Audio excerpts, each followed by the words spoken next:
Neymar. Non, mais tu vas quand même jouer au Real Madrid. C'est pas des pimpoys que t'as en face, quand même. Moi, je mets l'As Diarra avec Di Maria et Verratti au milieu de terrain. On les tue, on les croque, on les mange. J'aime beaucoup Mehdi.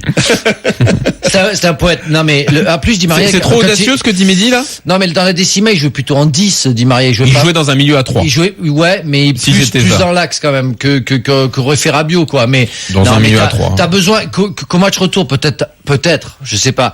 Mais Di Maria, on est en train parce que moi, de se palucher depuis 3 matchs, mais enfin, on a eu quand même presque une année où ça a été, et donc d'un seul coup, il faut le prendre et tout va bien. Non, c'est juste que Di Maria, effectivement, il est bon. Attends, mais c'est juste que ça fait 2-3 matchs qu'il est bon, et surtout, il a quand même dans sa carrière 2-3 références dans des grands matchs. Le Barça et ces fameux 6 mois exceptionnels où il gagne la Ligue des Champions. Il y a 5 ans.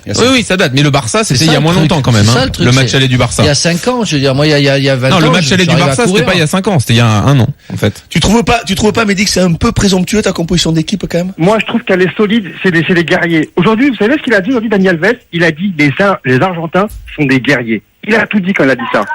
Di Maria me dit pas, Mehdi, avec tout le respect que je dois à un joueur comme Di Maria, me dit pas que tu vas à la guerre avec Di Maria, quoi. Tous les Argentins ne sont pas des guerriers. Moi, j'y vais. Franchement, moi, quand j'ai vu, et je me projette, et je me souviens de la finale qu'il a fait, et de la campagne. C'était il y a 5 ans, Mehdi! Je suis d'accord avec toi, mais est-ce qu'aujourd'hui tu vois maintenant depuis quelques matchs, et c'était le cas aussi l'année dernière, comment il peut harceler, comment il peut se projeter? On n'a pas d'équivalent sur le banc malheureusement, il n'y a personne, il n'y a que lui. Parce que Rabiot, je me souviens encore très bien comment il était tout blanc, comment il était pas bien. Par contre, ça je dis ça à Bernabéu, hein. Peut-être qu'au Parc des Princes, j'aurais pas fait la même composition, mais à Bernabéu, c'est celle-ci qui nous. Donc tu ferais une composition d'équipe plus offensive à Bernabéu qu'au Parc des Princes? Pas plus offensif, parce que justement, plus offensif, ça va être dur là. Le Di Maria, justement, je le laisse au milieu de terrain et qui se projette. Quoi qu'il arrive, on se rend pas. On va pas avoir la balle là-bas. Merci beaucoup. Ok, Mehdi, c'est entendu. À vous, messieurs. Merci. Voilà. Salut, Mehdi. C'est un avis, et comme tu dis, du gars, il y a presque un avis pour personne. Tout le monde. À bientôt, Mehdi, au 32-16. Cadeau dans 5 minutes. Je vous explique comment gagner un ballon de foot de la Ligue 1. Donc, restez avec nous dans Team du gars. Autre cadeau, entretien exclusif RMC Sport. Mohamed Bouafsi est allé rencontrer Ronaldo. Le vrai. On dit souvent le vrai en parlant de ce Ronaldo-là.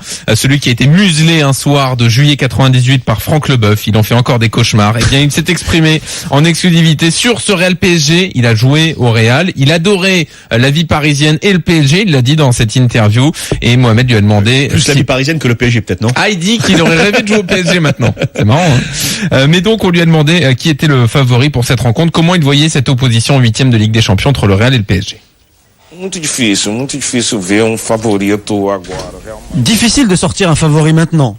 Le Real Madrid ne joue pas très bien, mais la Ligue des Champions change votre enthousiasme et votre motivation. C'est une année difficile. Zidane connaît beaucoup de problèmes cette année. Ça va être un match compliqué parce que le PSG joue très bien, marque beaucoup de buts et a surtout un trio d'attaque très puissant, très offensif. Ça va être un match difficile et beau à voir en même temps. Ce sont 2 grandes équipes et seulement une pourra se qualifier. Voilà, Ronaldo, entretien exceptionnel que vous retrouvez en intégralité sur rmcsport.fr.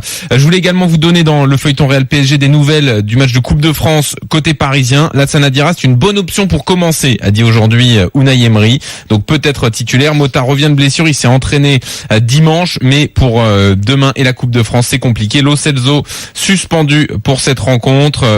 Sans doute que Unai Emery va faire tourner des joueurs qui ont des petites douleurs comme Rabiot ou comme Kimpembe. Draxler est prêt selon le médecin, mais on va voir. Voilà le point infirmerie concernant le PSG. C'est l'heure du gars, 18h20 de la Minute Leboeuf. It's very complicated, it's true. Et le reporter, Francky, oui. en France, et notamment, ça t'a marqué ces images des tribunes vides au Vélodrome. Ouais, ça devient exécrable parce que oui, il faut punir ceux qui ont fait des erreurs, des supporters qui ont balancé des fumigènes ou qui ont brûlé le drapeau à 3, je crois les Bordelais qui ont brûlé un drapeau à 3. Ceux qui ont fait le truc, oui, il faut les punir. Mais punir les autres, donc je vois à Marseille ces tribunes vides alors que Marseille en ce moment, c'est sympa à voir et je trouve que c'est dommage de punir tout le monde et de faire une généralité, de dire on punit tout le monde, vous dégagez, comme les supporters de Bordeaux qui sont venus à Strasbourg et qui ont été même invités par les supporters strasbourgeois à venir s'installer dans les tribunes, qui sont tous retrouvés au commissariat de police et qui ont pu partir que le dimanche après-midi. Ça devient intolérable parce que en fait, on veut éliminer tout le monde et par la facilité, on dit pas de voyage, pas de tout répressif. Je trouve pas ça bien. Et surtout qu'on a l'exemple en Angleterre de ce qui s'est passé où il y avait pas mal de tarés dans les tribunes et ça a été nettoyé comme il fallait avec des caméras de partout. On punit les vrais coupables. Ne punissons pas les faux coupables. Ne vidons pas une tribune au stade Vélodrome ou empêchons des supporters d'une équipe qui se déplace à se déplacer avec eux ou avec elle plutôt pour aller la supporter. Je trouve ça devient lassant, on en parle tous les mois à peu près, entre les problèmes des supporters, certains qui savent pas se tenir, qui sont pas vraiment punis, et le tout répressif qui veut rien dire. Et comment ça se fait qu'on n'arrive toujours pas à régler le problème des supporters? La seule solution que les pouvoirs publics proposent, c'est les interdictions de stade. C'est tout ce qu'on arrive à proposer. C'est facile. Non mais c'est facile de faire ça. C'est interdictions de stade ou les huis clos partiels. C'est incroyable qu'on n'arrive pas à régler. Et parce que les problèmes existent toujours. C'est-à-dire, il y a des interdictions de stade, mais malgré tout, les problèmes continuent. T'as des caméras de partout sur ces nouveaux stades. Tu peux faire des gros plans, choper le mec qui même insulterait le préfet. Tu peux tous les avoir. Plutôt que de donner une interdiction de stade occasionnelle, qui est de plus en plus souvent, mais on va dire occasionnelle au départ, à tous, mais une interdiction de stade définitive à celui qui a fait la connerie, plutôt qu'une interdiction de stade. C'est comme si, je vais tenter une équivalence. C'est comme si il y avait des problèmes de délinquance routière et qu'on augmentait les amendes sans travailler la prévention et apprendre aux gens à conduire. C'est la même chose. On s'occupe pas du problème de fond. Il n'y a plus de relation avec les groupes de supporters au profit effectivement d'un tout répressif qui date de longtemps. En gros, on se dit maintenant, avec la situation du pays, avec l'état d'urgence permanent, on n'a pas les moyens à allouer aux gestions des supporters. Donc on interdit les déplacements, donc on ferme les tribunes, et on fuit un peu le problème. Carte de CRS, c'est tous les Français, tous les Parisiens qui descendent dans le sud en vacances, et puis il y en a un qui roule à 140 au lieu de rouler à 130, et tu mets une amende à tous les gens qui descendent dans le sud. C'est un peu ça. C'est un peu ça. Donc voilà, c'était le coup de gueule de Francky, c'était la minute le bœuf. Là, il t'a plu, là. Là, c'est du bon Francky, là. C'est du très bon Francky. Là, c'est du... Enfin, j'espère que c'est pas moi qui... C'est du Francky France Insoumise, là, tu vois. Et là, il rigole pas. Aïe. Dans un instant, l'impuissance de Lyon. Et oui, Lyon a été plus ou moins impuissant hier face à Monaco. Est-ce que c'est inquiétant, tout ça? On se pose la question. Vous entendrez Bruno Genesio. Il a évoqué une faute grave.